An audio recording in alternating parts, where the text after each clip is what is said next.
Shalom, shalom, shalom semuanya. Shalom buat GBI DTC yang sudah memberikan saya kesempatan pada saat pagi hari ini untuk bisa share firman Tuhan. Nah, kalau saudara suka dengan judul khotbah, saya memberikan judul khotbah saya atau sharing saya siang hari ini dengan judul Kenalilah Musuhmu. Kenapa sih saya memilih judul ini? Karena saya melihat begitu banyak kuasa-kuasa kegelapan yang memporak-porandakan kehidupan keluarga anak-anak Tuhan. Sehingga antara suami dan istri bertengkar, antara orang tua dan anak bertengkar, tanpa mereka sadar bahwa di balik setiap pertengkaran, masalah demi masalah yang ada di dalam rumah tangga mereka itu, ada satu kuasa kegelapan, ada satu makhluk yang tidak kelihatan yang sedang mempengaruhi mereka. Nah, coba kita sekarang lihat Efesus 6 ayat 12 sampai 13. Kalau multimedia bisa membantu saya untuk menampilkan ayat firman Tuhan ini di layar, bisa bantu saya. Saya minta semua jemaat bisa baca sama-sama ya. Firman Tuhan katakan di dalam Efesus 6 ayat 12 sampai 13. Karena perjuangan kita bukanlah melawan darah dan daging, tetapi melawan pemerintah-pemerintah, melawan penguasa-penguasa, melawan penghulu-penghulu dunia yang gelap ini, melawan roh-roh jahat di udara. Sebab itu, ambillah seluruh perlengkapan senjata Allah, supaya kamu dapat mengadakan perlawanan pada hari yang jahat itu, dan tetap berdiri sesudah kamu menyelesaikan segala sesuatu. Nah, saya tertarik sekali untuk saudara-saudara semuanya coba lihat di dalam terjemahan lain yang saya ambil di dalam terjemahan firman Allah yang hidup. Ada satu kata-kata yang bagus banget Bapak Ibu ya. Nah, saya akan coba bacakan buat Bapak Ibu di dalam firman Allah yang hidup, terjemahan firman Allah yang hidup. Efesus 6 ayat 12 sampai 13. Firman Tuhan bilang begini, "Sebab kita tidak berperang melawan manusia." Bapak, Ibu, Saudara sekalian, saya tidak berperang melawan manusia yang kelihatan dengan kasat mata, melainkan pribadi yang tidak berjasad, penguasa-penguasa dunia yang tidak kelihatan, setan-setan yang berkuasa, penghulu-penghulu kegelapan yang memerintah dunia ini, dan melawan roh-roh jahat yang sangat besar jumlahnya. Saudara, kuasa kegelapan itu punya hierarki. Sama seperti kalau kita berada di kantor, di atasnya mungkin bos, di bawahnya manajer, di bawahnya lagi supervisor, di bawahnya lagi pekerja. Nah, hierarki ini ada di dalam pemerintahan kuasa kegelapan. Nah, sebelum saya lebih lanjut menjabarkan firman Tuhan ini buat Bapak Ibu Saudara sekalian, saya juga mau bilang bahwa kemarin malam waktu saya berdoa dengan istri dan anak-anak menyembah Tuhan, tiba-tiba Tuhan kasih saya kasih sedikit penglihatan gitu ya, di mana saya sedang menaiki satu selancar dan sedang menaiki satu gelombang yang tinggi sekali. Saya berada di atas gelombang yang tinggi itu dengan selancar gitu ya. Kemudian Tuhan bilang bahwa gelombang yang besar ini adalah gelombang jiwa-jiwa, di mana kita akan mengalami satu penuaian jiwa yang besar-besaran. Bangsa kita juga akan mengalami penuaian besar-besaran di akhir zaman ini sebelum Yesus datang menjemput anak-anaknya di awan-awan yang permai ya saudara. Nah, tapi gelombang Allah yang besar ini juga akan ditentang atau dihadang oleh gelombang iblis namanya, yang sama besarnya, yang juga besar sekali Bapak Ibu. Nah, makanya kita anak-anak Tuhan harus aware, waspada dengan gelombangnya iblis ini. Karena apa? Kalau kita nggak sadar dengan gelombang iblis ini, atau kita nggak sadar dengan musuh kita iblis ini, maka kita akan jatuh, Bapak Ibu, Saudara sekalian. Nah, saya akan teruskan firman Tuhannya. Kembali saya mau bilang buat Bapak Ibu Saudara sekalian, bahwa iblis itu punya hierarkinya. Iblis itu punya punya tingkatan-tingkatannya. Kita berperang bukan melawan sesuatu yang kelihatan, bukan orangnya. Jadi kalau pada saat ini saudara benci dengan teman saudara, saudara marah dengan mertua, saudara marah dengan suami, saudara marah dengan istri, saudara sedang ditipu. Karena apa? Kita bukan berperang melawan mereka. Di balik mereka, yes, ada kuasa kegelapan. Nah, senjata pertama yang iblis pakai untuk menyerang anak-anak Tuhan dalam bentuk yang saya katakan dalam bentuk penyamaran. Apa arti penyamaran ini? Maksudnya kuasa kegelapan itu bisa masuk di dalam pribadi seseorang, Sehingga pribadi seseorang itu tidak menjadi pribadinya dia sendiri, tapi di balik pribadinya dia itu ada kuasa kegelapan yang mendomplengi. Coba kita lihat sebentar di dalam firman Tuhan yang terambil di dalam Matius 16. Matius 16 ayat yang ke-21, 22, dan 23. Multimedia bisa tolong tampilkan juga, saya akan bacakan ya. Matius 16 ayat 21 sampai 23. Firman Tuhan bilang seperti ini. Sejak waktu itu, Yesus mulai menyatakan kepada murid-muridnya bahwa ia harus pergi ke Yerusalem dan menanggung banyak penderitaan dari pihak tua-tua, imam-imam kepala, dan ahli-ahli Taurat. Lalu dibunuh dan dibangkitkan pada hari ketiga. Tetapi Petrus menarik Yesus ke samping dan menegur dia, katanya, "Tuhan, kiranya Allah menjauhkan hal itu. Hal itu sekali-sekali takkan menimpa engkau." Maka Yesus berpaling dan berkata kepada Petrus, "Penyalah iblis, engkau suatu batu sandungan bagiku. Sebab engkau bukan memikirkan apa yang dipikirkan Allah, melainkan apa yang dipikirkan manusia." Nah, ini cerita bagaimana Tuhan Yesus menghardik roh iblis di balik hidupnya Petrus, gitu ya. Kalau saudara mungkin tahu ceritanya bagaimana sebelumnya Yesus begitu memuji Petrus. Karena pada saat Yesus bertanya kepada murid-muridnya, "Menurut kamu aku ini siapa?" Petrus nomor satu yang bilang bahwa kau adalah Mesias. Tuhan Yesus puji. Bagus jawabanmu, Petrus. Yang mengatakan itu bukan lahir dari kata-katamu sendiri atau hatimu sendiri, tapi dari Allah, gitu ya. Terusnya, "Aku akan membangun gerejaku di atas batu karang yang teguh." Tuhan Yesus berkata seperti itu, memuji-muji Petrus. Tapi kemudian pada saat Tuhan Yesus bilang bahwa dia akan pergi, gitu ya, dia akan pergi, kemudian dia akan dibunuh, dia akan ditangkap, dia akan dibunuh, dan kemudian dia akan bangkit kembali. Petrus nggak terima, Bapak Ibu. Dia pikir Tuhan Yesus ngomong ngawur nih. Dia tarik Tuhan Yesus, dia katakan sekali-sekali itu tidak akan menimpa kamu, gitu ya. Tapi Yesus tahu itu bukan perkataan Petrus. Di balik perkataan Petrus itu ada kuasa kegelapan yang menyamar kepada Petrus, gitu ya. Makanya Tuhan Yesus menghardik roh iblis itu, dia katakan, "Nyala iblis, engkau suatu batu sandungan bagiku, sebab engkau bukan memikirkan apa yang dipikirkan Allah, melainkan apa yang dipikirkan manusia." Jadi dari cerita firman Tuhan ini katakan bahwa iblis bisa masuk ke dalam kehidupan seseorang tanpa seseorang itu sadar. Petrus itu murid Tuhan Yesus, dekat dengan Tuhan Yesus. Saya percaya Petrus adalah anak Tuhan yang luar biasa, gitu ya. Tapi toh iblis bisa masuk di dalam pikiran Petrus, sehingga Petrus mengatakan bukan dari dirinya sendiri. Sampai-sampai Tuhan Yesus juga menghardik roh di balik Petrus itu. Nah, roh yang sama itu juga bisa masuk di dalam rumah tangga saudara semuanya. Mungkin dia bisa masuk di dalam dalam istrimu, di dalam suamimu. Kalau dia nggak bisa masuk kepada istrimu, kepada suamimu, dia akan coba pengaruhi anakmu. Kalau dia nggak bisa pengaruhi anakmu, mungkin dia bisa pengaruhi pembantumu. Kalau dia belum bisa juga mempengaruhi pembantumu, dia mungkin bisa masuk di dalam hewan peliharaanmu. Pokoknya dia akan coba masuk, menyamar di dalam diri orang-orang terdekat dengan kamu, sampai kamu berantakan, sampai rumah tanggamu tuh berantakan. Sehingga nggak aneh terjadi cekcok antara suami dengan istri, nonton TV aja bisa cekcok, gitu ya, memperebutkan itu hidung palsu, itu hidung bener, sampai akhirnya cekcok, bahkan menuju pada kehancuran. Bahkan ada yang bercerai loh saudara, hanya sedikit aja celah. Karena apa? Karena iblis bisa masuk walaupun celahnya sedikit, Bapak Ibu Saudara sekalian ya. Nah, itu yang pertama. Saya ingat banget bagaimana pada saat awal-awal pernikahan saya dengan istri saya, kita dari latar belakang yang berbeda. Saya keturunan Chinese, papa saya dari Jakarta, mama dari Pontianak. Saya biasa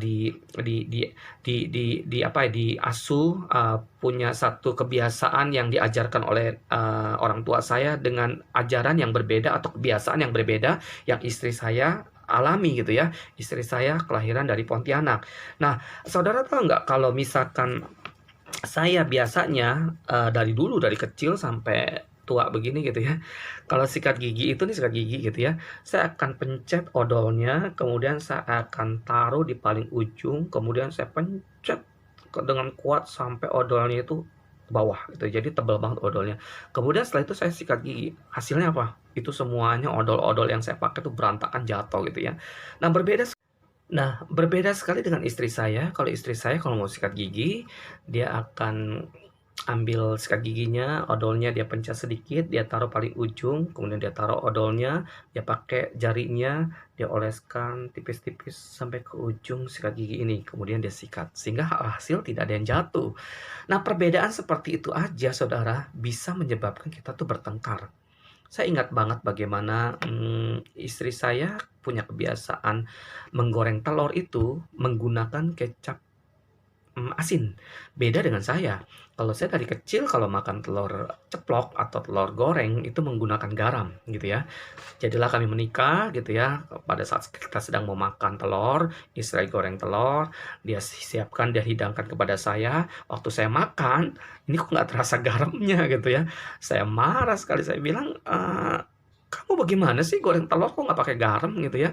Terus istri saya bilang, "Kok pakai garam? Pakai minyak asin kali," gitu ya. Saya bilang, "Enggak pakai garam." Dari hal makanan seperti itu aja kita bisa bertengkar, saudara. Nah, hati-hati sekali, karena iblis bisa mempengaruhi suami kita, pasangan kita, bisa mempengaruhi anak-anak kita, bisa mempengaruhi pembantu kita untuk membuat apa? Keributan demi keributan itu terjadi, Bapak Ibu Saudara sekalian. Dia nggak butuh tempat yang gede atau tempat yang, luas untuk dia bisa masuk, Bapak Ibu. Dia butuh tempat yang kecil sedikit pun dia bisa masuk dalam hidup kita. Coba kita baca di dalam Efesus 4 ayat 27, firman Tuhan bilang apa? Ditampilkan lagi di multimedia.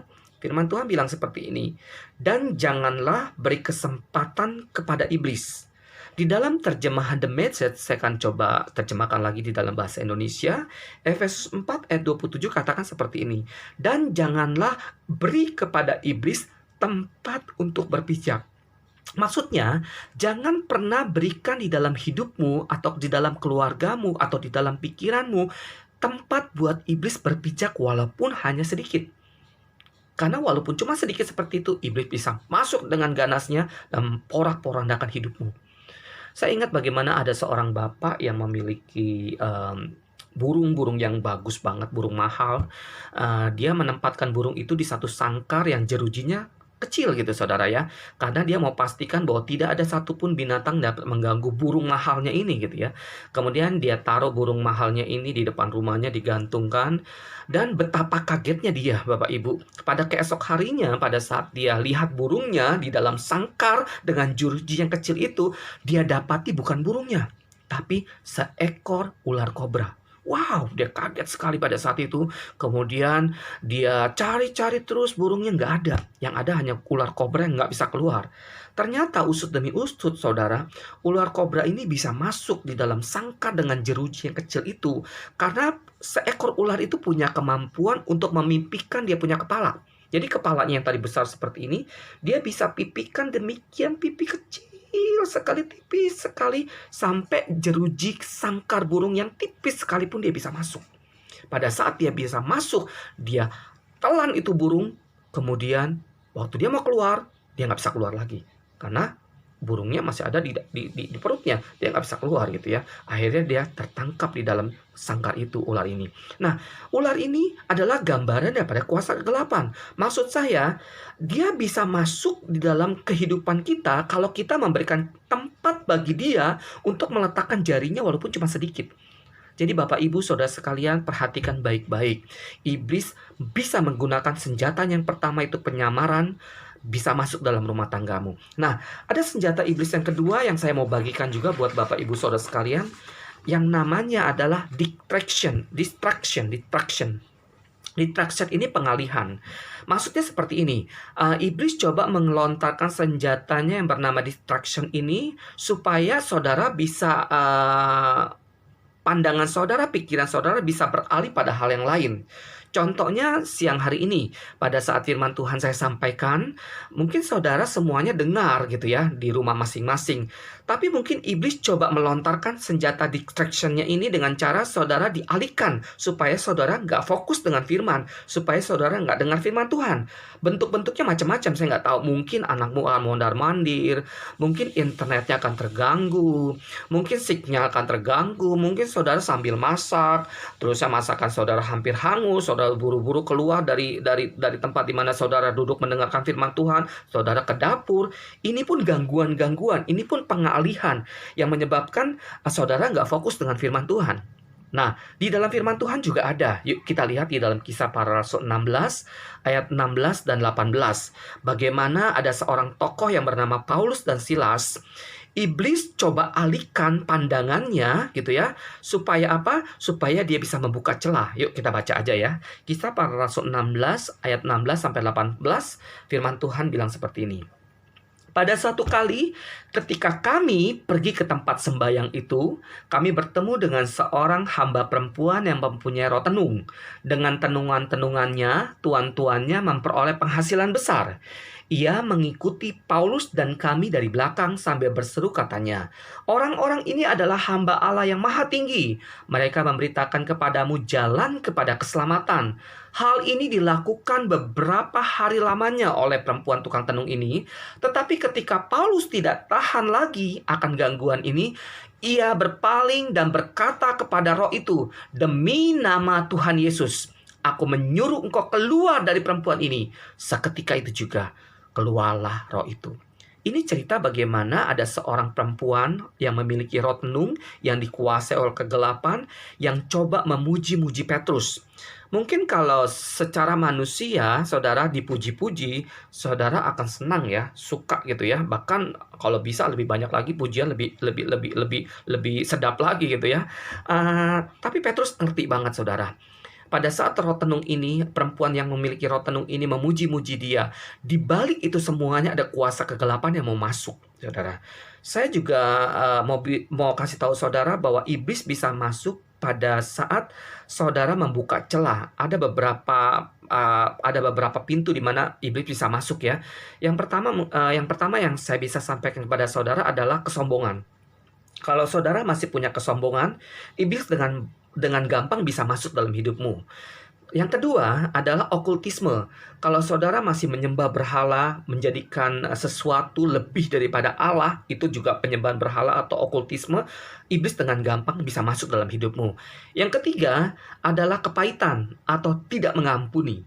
Mungkin saudara masih punya hati yang tertutup buat orang yang menyakiti saudara. Saudara masih belum bisa mengampuni orang itu akan perlakuan kasar orang itu kepada saudara. Saudara masih pahit hatimu untuk tidak lagi mau mengampuni orang itu. Itu namanya kepahitan. Itu adalah pintu di mana iblis dengan gampang bisa masuk dalam hidupmu. Yang terakhir, yang mungkin saudara saya yakin nggak lakukan ini ya, itu merokok. Kalau saudara masih suka merokok, iblis dengan gampang bisa masuk dalam hidupmu. Nah, 4 hal ini yang saya bisa bagikan kepada saudara adalah pintu masuk yang paling gampang iblis bisa langsung masuk dalam hidupmu. Nah, perempuan yang memiliki roh tenung itu mungkin tak ngerti gitu ya, bahwa okultisme Paulus nggak mungkin ada gitu ya. Mungkin kepahitan Paulus juga sudah bebas. Ngerokok apalagi, mungkin Paulus nggak mungkin merokok, kena rokok juga enggak gitu ya.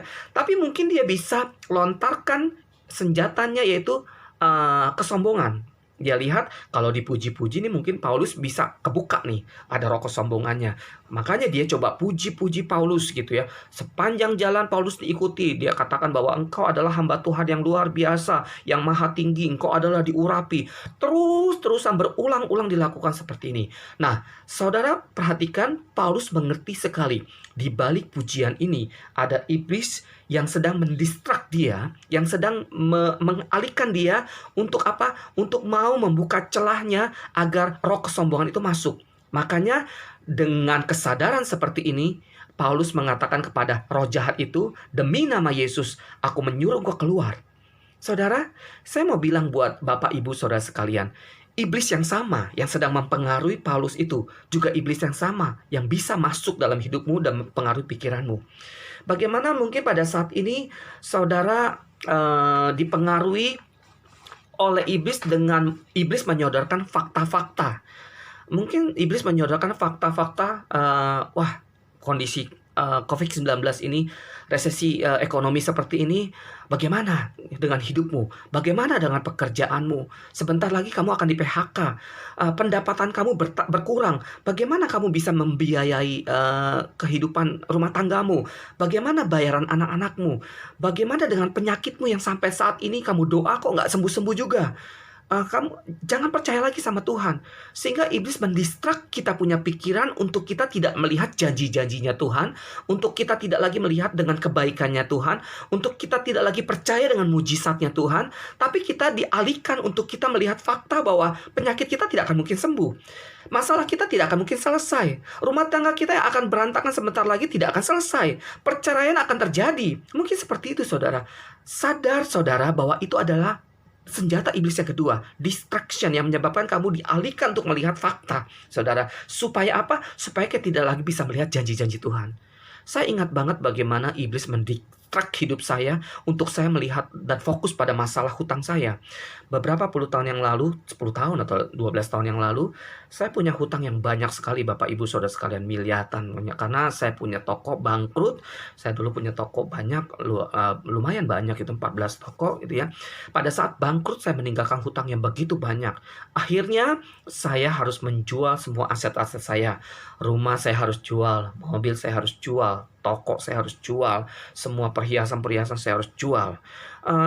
Sampai saya harus sudah habis-habisan seperti itu, saya tetap masih meninggalkan hutang 1,5 M, saudara.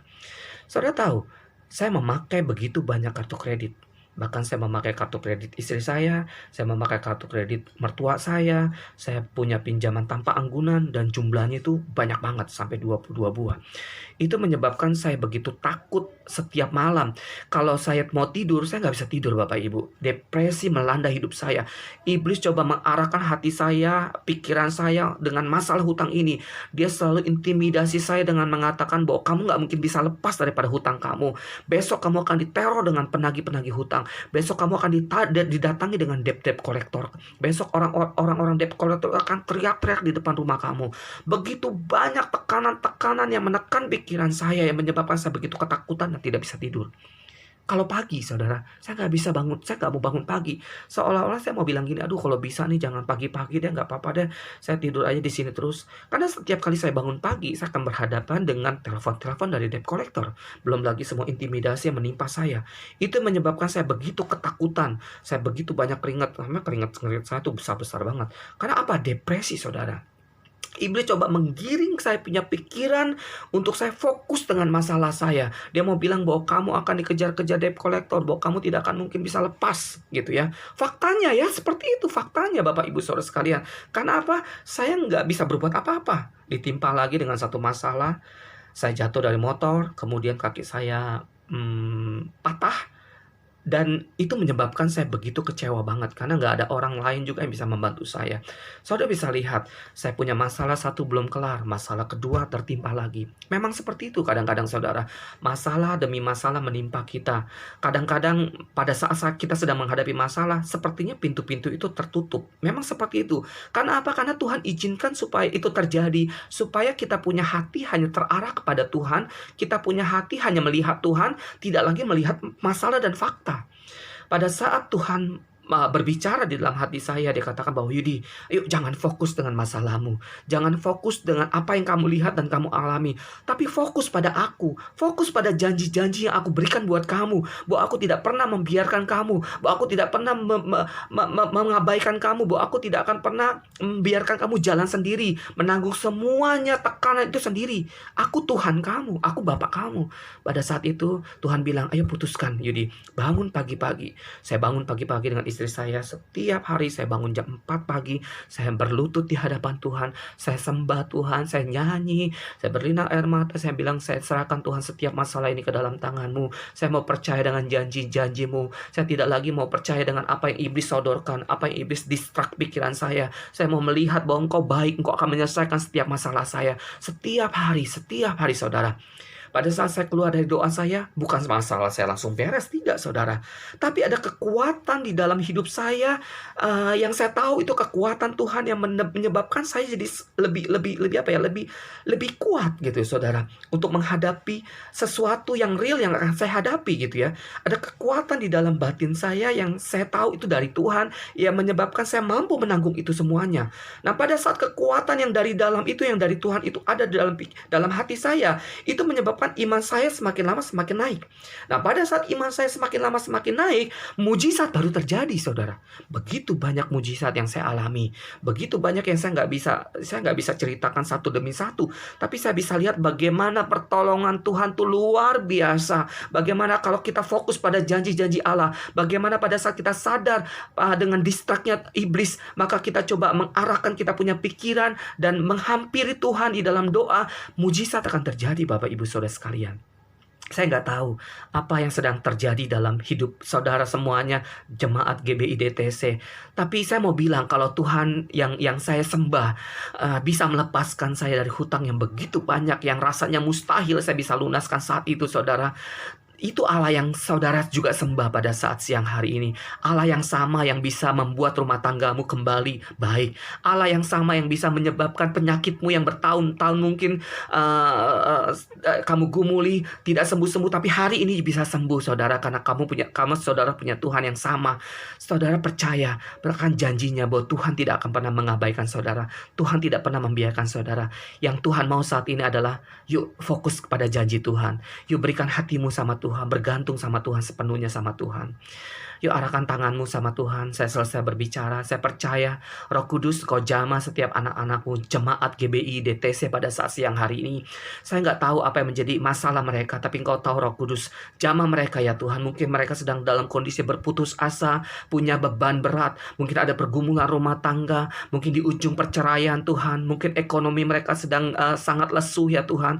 Mungkin mereka berdoa tentang anak-anak mereka, tapi Kau berdoa di dalam nama Yesus. Kalau Allah yang sebesar itu sanggup melepaskan aku dari hutang yang begitu besar, Allah yang sama juga akan melepaskan jemaat GBI DTC dari semua pergumulan mereka. Aku mengatakan kepada setiap kuasa kegelapan yang mendistrak mereka di dalam nama Yesus untuk pergi dan keluar dari setiap rumah tangga mereka, dan Aku melepaskan urapan Tuhan boleh bekerja pada saat siang hari ini. Terima kasih banyak Roh Kudus, Allah yang melepaskan semuanya. Hanya di dalam nama Yesus kami sudah berdoa dan mengucap syukur. Haleluya, amin. Puji Tuhan. Selamat siang. Saya selesai berbicara, tapi saya percaya Roh Kudus akan menerangkan lebih dalam lagi dalam kehidupan Bapak Ibu Saudara sekalian. Tuhan Yesus memberkati.